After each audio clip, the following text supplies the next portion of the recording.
Happy Wednesday. How you doing? How was your Tuesday yesterday? Hope it went well. I was busy. Well, Uncle Brian has gas. Don't worry, I'm not gonna fight. I'm not talking about that kind of gas. Uncle Brian has gas. The place that we used to go to, it's right next to Jimmy's Pizza. It was a Cumberland Farms, and it was a Hess, then it was some other no-name brand, a place I never heard of. But they've always had the cheapest gas in the city for some reason. And like right now, the average price in the city is around $2.59, somewhere around there. And it's funny, I still hear people complaining. Oh, 250. You get towards the center of the city, historic district, and up the far north end where the highways come off and whatnot. You notice even on interstates where they got those little, what they call them, rest areas with little stores, Dunkin' Donuts and a gas station. They know you need gas, you're out there, and they charge you a lot more. They charge you a lot more downtown around the historic district. Good all the tourists, not that many, but enough that they can take them for what they're worth. And and they stank you when they ride home. But some reason it's always been a lot less here in the south, and especially on the peninsula. This fucking hair's bugging the shit out of me here. Auntie Billy's on my ass, get a haircut and shave. Yeah. I told her to ask Santa Claus. uh, and I didn't check my mail till Saturday. I hadn't checked it in a few days last week. But I already got gas like on Tuesday there. I didn't know that a lot happened on Wednesday. And I didn't find out about it until Saturday. So I haven't checked our mail in a few days, so I go in the mailbox. I guess everybody here on the peninsula got one.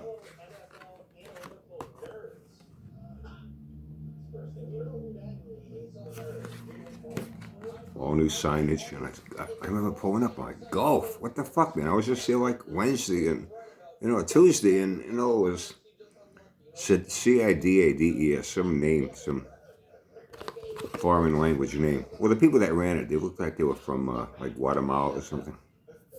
So it had to be some Spanish type name. They were pretty cool people. They're always friendly, Get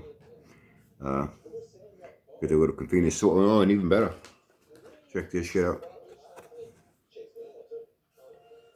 Everyday price, whole milk, $2.99. That's even cheaper than Market Basket, the big supermarket here that has the best prices in the city. They're like $3.29. So now I know where I'm going to get our fluids for the car and our fluid for us. They have a chocolate chip cookies, cupcakes, muffins, pie. It's going to be the official Uncle Brian fluid stop from now on. So I was like, fuck. So, on what Monday? I had to stop for gas Monday. I go there, I see the golf sign, everything now. I pull up to the pump. I know every time it changed, like from Hess to Cumberland Farms and all that, the prices stayed the same. The price didn't really change, I think it was a 7-Eleven there for a very short amount of time. Then they shut down the fucking owner. Got popped for all kinds of, the guy that ran it got popped for selling cigarettes to minors. And I guess he was running some kind of gambling booking numbers out of there. The guy was fucking crooked. And they raided him and they shut him down. It was shut down for like about a month. And then that's when the Hess opened up. And I pull up and get to the pump. I look. I'm expecting to see $2.39. $1.99. As I'm walking in, big sign on the window. We are extending our Black Friday special through January the 1st. So for the rest of the year, it's $1.99 a gallon. But I was surprised to see golf. Very surprised to see golf. Outside of, I'm trying to think the last time. When I was younger, we had Amico, Shell, Texaco, golf, Sunoco. We used to run that Sunoco 260. And with more money. had the octane we needed. All our cars were 10.5, 10 and 3/4, 11 to 1, 11 and a quarter. We needed that octane. And there was one place in the city that had Cam 2. Even back then, I forget exactly, but even back then it was like $3-4 a gallon. You know, the only time we would get that was when we were going to go to New England Dragway, and we always trailered our cars up. You know, they would make the trip, you know, but as I found out, and several of my friends found out, you break something, how the fuck are you going to get home? And we're a long way from Epping, New Hampshire, so we trailered them up. I scattered a clutch one time, and I snapped the rear U-joint one time. The U-joint there was pretty cool. There was a guy in the pits, I'm looking at it. Drive shaft was flopping around. I had a loop on it. And, but you know, it's still hitting on the fucking floor pans. He looks, hey, I got one. It was over to a van. He had a nice fucking car. He was running, I guess, what we'd call a super stalker. And, yeah, it gives me a brand new fucking U-joint in the box. So we got the U-joint out, pounded it out. You know, you gotta do it with a hammer, bend it out a little bit, pound it out, and then pound it back in. I was like, hey, thanks. What do you want for that? Nah, don't worry about it. The guy was pretty cool. He gave me a fucking brand new fucking U-joint. And I think I got one more running after that. But it's just a lot, you know, gotta get home. Things can happen. I had a friend blow his motor, man, fucking oil. Put a hole inside the fucking block rod, came back through. He made a mess out of the fucking track. Going into second gear with it. You know, we still have the starting line. It's a little easier to clean up. You know, when you go into the second gear and you're already down a little ways, now you're messing up the whole fucking track. His tires are going through it. He's running it down another fucking 700 fucking feet of an oil track, you know.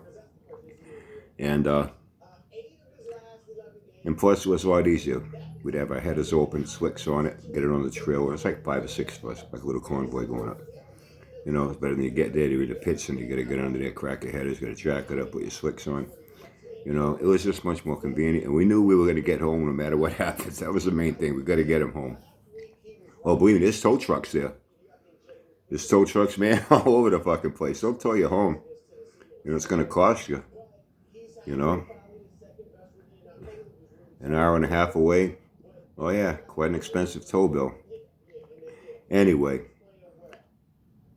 But once in a while, we'd get Cam 2. And we'd just get like a 5-gallon jug.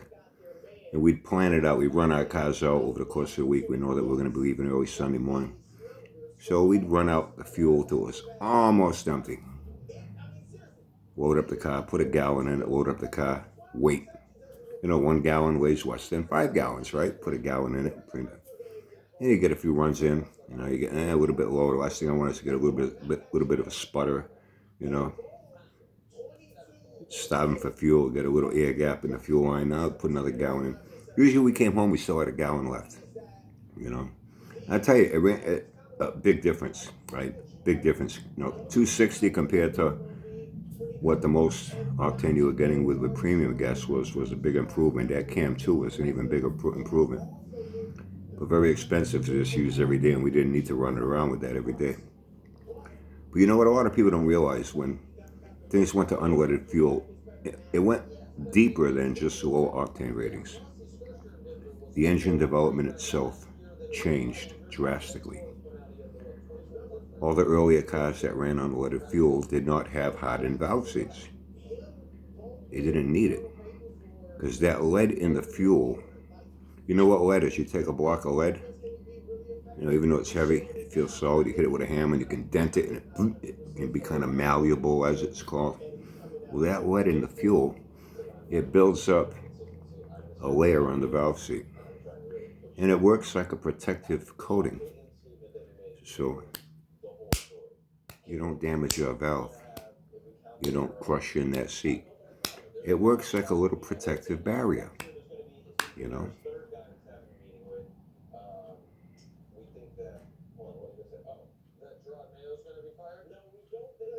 That's why a lot of guys back then, when they would put unleaded fuel in their cars, they would have problems at times.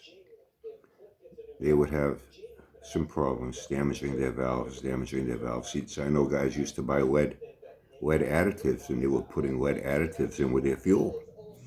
And then when they would get their heads reworked or buy new heads, they'd get hardened valve seats. all the lead cars, you know, were much different than the unleaded cars that they now had hardened valve seats. You no longer have that lead there. It's giving you a little protection on that valve seat with that valve, you know. But you didn't know that. Yep. It went beyond just the unleaded fuel changed how they manufactured heads, how they manufactured valve seats, and valves in general. So anyway, see that? You learn something new every day. You know? Now you know Uncle Brian has gas. And where to get milk? And I'm sorry I didn't have another epic, monumental, Academy Award winning, world famous video for you this morning. Doing the best I can with what I have to work with here. And what I have to work with these days is a little bit different than what I was working with before. You know, change is good. Nothing wrong with change. You know, when you accept it, you roll with it, stay happy. People that are resistant to change, they get stubborn. They want to fight the change. They get a little conflict going on within them, but I want to do that, but maybe it's better if I do this. Just go with the flow and stay happy. Speaking of staying happy, I hope you have a happy, fun, safe day.